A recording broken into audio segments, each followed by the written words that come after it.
ایک شخص جسے لوگ ٹڈا کہتے تھے اپنی بیوی کو لے کر اپنے مقامی گاؤں سے نکل کر دوسرے گاؤں میں سیٹل ہو گیا۔ فیصلہ کیا اس نئے گاؤں میں نئی شناخت پیدا کروں گا، اب لوگ مجھے ٹڈا نہیں پیر صاحب کہیں گے۔ بیگم نے پوچھا وہ کیسے؟ جواب دیا، اس گاؤں کے چودھری کی بہن کے پاس ایک قیمتی ہار ہے، بس تم وہ ہار کسی طرح چرا کر لے آؤ، پھر دیکھتی جاؤ۔ بیگم نے حکم کی تعمیل کرتے ہوئے ہار کمال مہارت سے چرایا اور لا کر ٹڈے کو دے دیا۔ دوسری جانب گاؤں میں ہنگامہ ہو گیا۔ ہار کی چوری کی خبر جنگل میں آگ کی طرح پھیل گئی۔ ٹڈے نے اپنی بیوی کو کہا، جاؤ جا کر چودھری کی بہن کو بتا کر آؤ کہ میرا خاوند بہت بڑا بزرگ ہے، لوگوں کی چیزیں برآمد کرتا ہے۔ اس بات پر چودھری نے اپنے گھرانے اور گاؤں والوں کو ساتھ لے کر ٹڈے کے ہاں حاضر ہو گیا اور پیر صاحب سے کہا، جی بتائیے ہمارا ہار کہاں ہو سکتا ہے؟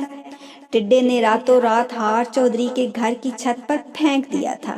بتایا، آپ کا ہار کسی نوکرانی نے چرایا تھا جس نے بعد میں خوفزدہ ہو کر آپ کی چھت پر پھینک دیا، جا کر اٹھا لو وہاں سے۔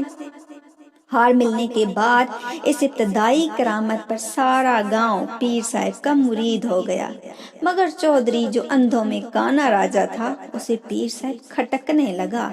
گاؤں والوں کو سمجھایا کہ یہ شخص مجھے فراڈ معلوم ہوتا ہے، مگر گاؤں والے انکار کرتے رہے۔ چودھری نے پیر صاحب کو ایک اور آزمائش میں ڈالا، مگر خوش قسمتی سے وہ اس آزمائش میں بھی کامیاب ہو گیا۔ لوگوں نے چودھری کو سمجھایا کہ اب بس کرو، بزرگوں پر شک نہیں کیا جاتا۔ چودھری پریشان ہو گیا اور عہد کر لیا کہ جو بھی ہو میں اس پیر کا بھانڈا پھوڑ کے ہی چھوڑوں گا۔